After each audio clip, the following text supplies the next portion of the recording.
Hello everyone. So today I'm going to do a pretty high level walkthrough of a human design body graph chart using a sample chart. And hopefully the way that I explain it is helpful to you. A little bit about me first. My name is Tiffany. I'm a project manager in the corporate world, but I'm also a human design reader.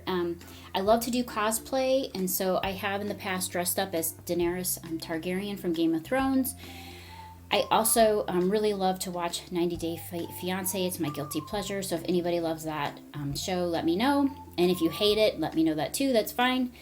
And my favorite old school video games are EverQuest and Shadow Man from Nintendo 64.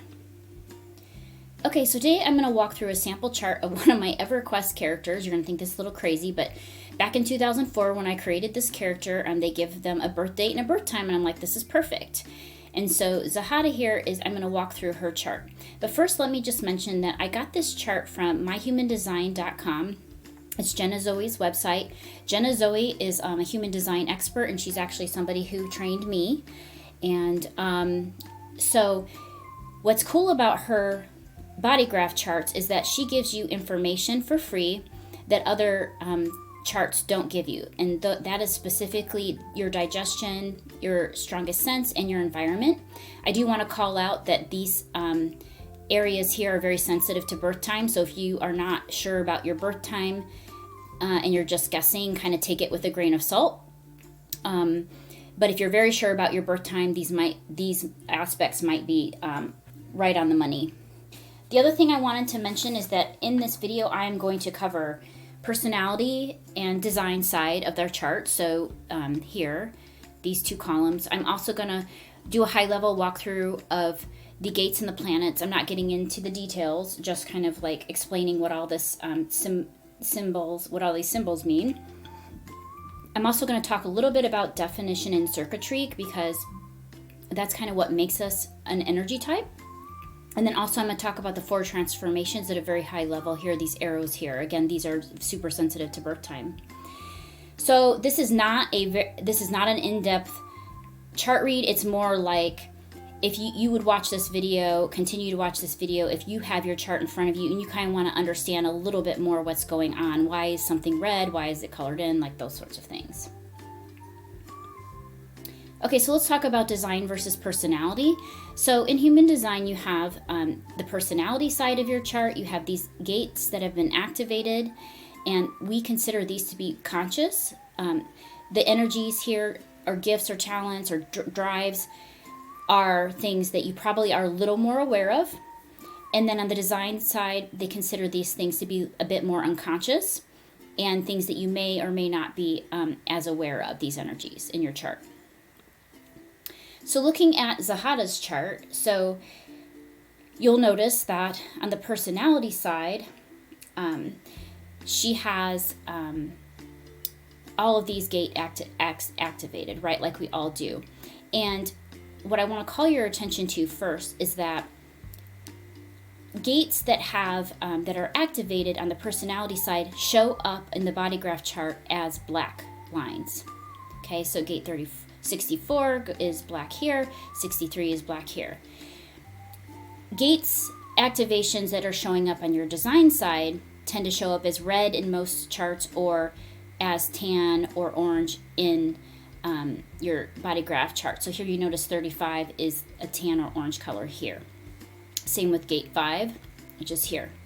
If you're seeing lines where it has both colors, it means that activation is represented both on the design side and on the personality side. So it can be kind of conscious or unconscious and unconscious and unconscious at the same time. And I also want to just kind of walk through really quick the planets here, and let me get to the next slide.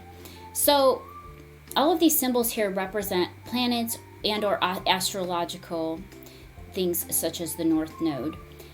So in this chart, I have Sun, Earth, North Node, South Node, Moon, Mercury, Venus, Mars, Jupiter, Saturn, Uranus, Neptune, and Pluto. and they're the same on both sides. Some body graph charts will have Chiron. This one does not. So if that's something you're interested in, then you might want to try to find another platform that can give you that information. The other thing I want to call your attention to is if you're especially interested in purpose or why you're here, looking into your personality sun gate, which is this top number here, maybe doing some Googling or scheduling time with a reader and really kind of diving into, okay, because the sun is all about like, what are you here to share, and about so this personality sun gate can be really important. The other thing I want to call your attention to is that think about the planet. So if you're into this and you want to kind of deep dive into it, the way you want to kind of think about this is, for example, Mercury tends to be about communication, right? And expression. So, in this example, gate 29 and gate 20 are probably important to why this chart, what they're here to communicate essentially, or even to learn to communicate. Venus, for example, would kind of show you, okay, this is what you're here to value or to learn how to value. The earth tends to be grounded, right? So gate 63 might be in a grounding energy. How are you grounded? What grounds you? So that's how the gate energies of the gates line up with the different planets. You'll also notice that the numbers on either side, the design side or the personality side, you also notice that they contribute to our incarnation cross, and they also contribute to our profile.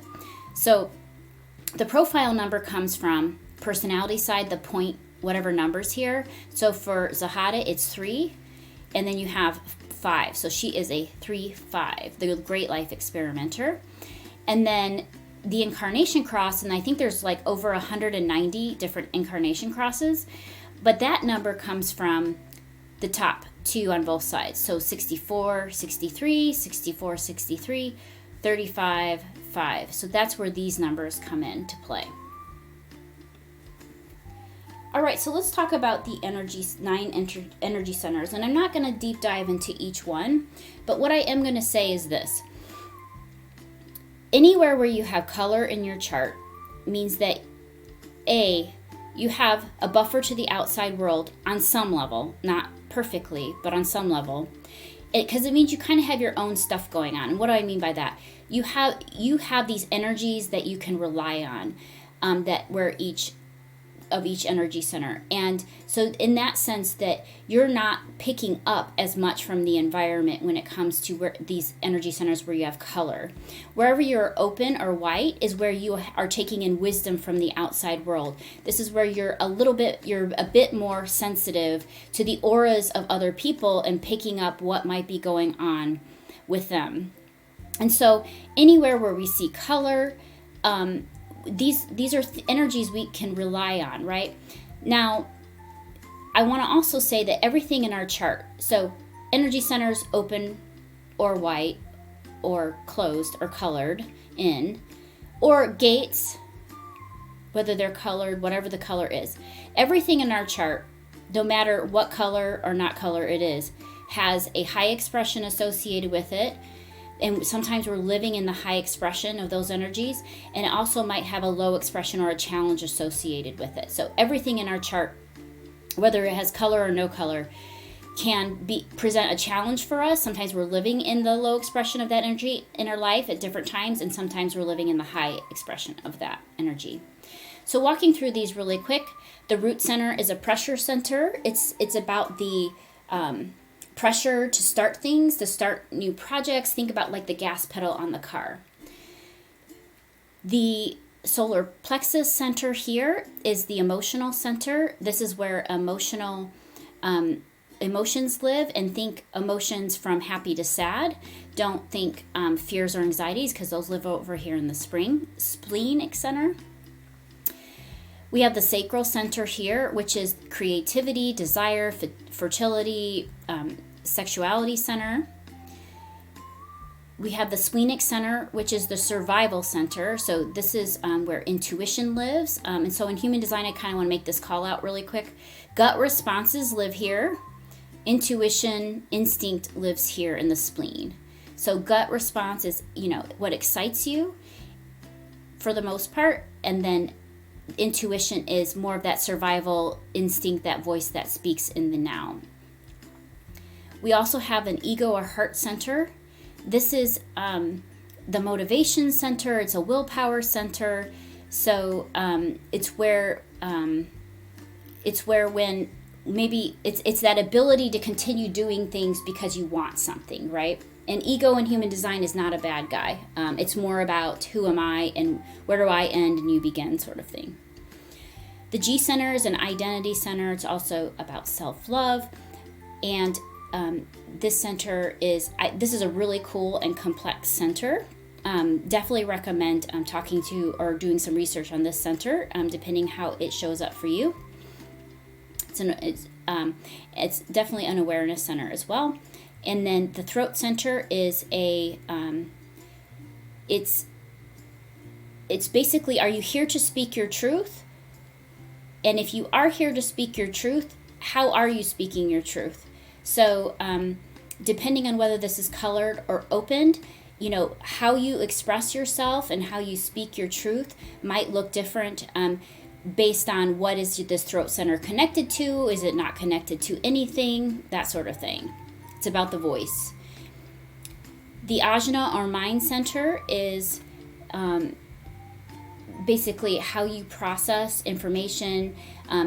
This is where opinions live, point of view lives, and depending on whether it's colored or open or white for you will kind of dictate, kind of how you use your mind, how you process things. And then your crown center or the crown center is a pressure center, and this is all about the whys in life. It's about answering questions and answering the unknowable. It's also all about inspiration, like how do you take in inspiration? All right, so let's talk a little bit about definition and circuitry. So definition is really how energy types are determined, but what I'm going to do here is I'm not getting into energy types. What I'm going to do is just talk about, what is the single definition, split definition, triple split, what are those things? And then I'll also talk a little bit about circuitry. So in human design, there's single definition. So what does that mean? Zahata has single definition. So that means this energy center, the root center, is connected to the solar plexus via this channel. The solar plexus is connected to the ego center via this channel, and the ego center is also talking to the splenic center. So everybody's talking to each other. Think about the human design body graph chart like an electrical system. Where are the connections? What are the things that are talking to each other? Simple split is when you have a split. So in this example, the root center is connected to the solar plexus, the sacral is connected to the spleen, so you have two teams, essentially. You got this team and you have this team. But the reason this is a simple split is because it would only take one gate activation to make it a single definition. So if we had gate 52 activated or gate 6 activated, everybody would be talking to each other. Complex split is when you have a split, so you still have two teams. So you'll notice you have a root center, a sacral center, but then you have throat, ajna, and crown center, another team talking. But it doesn't take just one gate to make everybody talking to each other. There's a broader distance here. Triple split is when you have three teams. So in this example, you have root center talking to the splenic center, you have the solar plexus center talking to the throat center, and then you have the G center talking to the sacral center. So you've got three different teams. Quadruple split is when you have four, and just so you know, this is a very rare, this is very unusual to see this where somebody has all energy centers lit up. But this root center, you'll notice is talking to the splenic center. Solar plexus is talking to the ego, which is also talking to the sacral center. Then the G center is now talking to the throat, and then these two guys are talking to each other up here. So you have 4 different splits. And then you have no definition, which is basically makes this person a reflector, which is not a common, it's the rarest energy type. So they have no teams talking. All right, so then in this case with Zahada, I mean, she's obviously a projector based on her circuitry and her definition and what's going on. She has emotional authority because her solar plexus center is colored in. Last thing, I'm going to talk a little bit about the 4 transformations at a very high level. So you'll notice that there are arrows on either side of the ajna center. These arrows can be pointing either left or right, and it's based on birth time. And these are very sensitive to birth time, so I just want to mention that if you are pulling your chart and you are guessing at your birth time, just know that the information related to these arrows may not be accurate, and that includes the digestion profiles, environment, and strongest sense. But you have the personality side, so which is the mind and perspective. And then you also have the design side, which is your physical brain and body and environment. So depending on which direction these arrows are pointing can tell you a little bit about these aspects of yourself. So left-facing arrows tend to be think more masculine energy, structure, strategy. Right-facing arrows tend to be a little more feminine, fluid, flexible. And what I really love about the arrows in general is that it's a really great place to learn about ourselves, so that we can kind of disregard any conditioning we have from the outside world that tells us we're supposed to be and operate and do things a very specific way. We can, depending on how our arrows are, we can really just kind of embrace how we do things without listening to all the rhetoric out there that says, oh, you're supposed to, productivity looks like this, because that's just not true for everybody. All right, so that is my conclusion for this video. If you have any questions, please let me know, and hopefully it was helpful.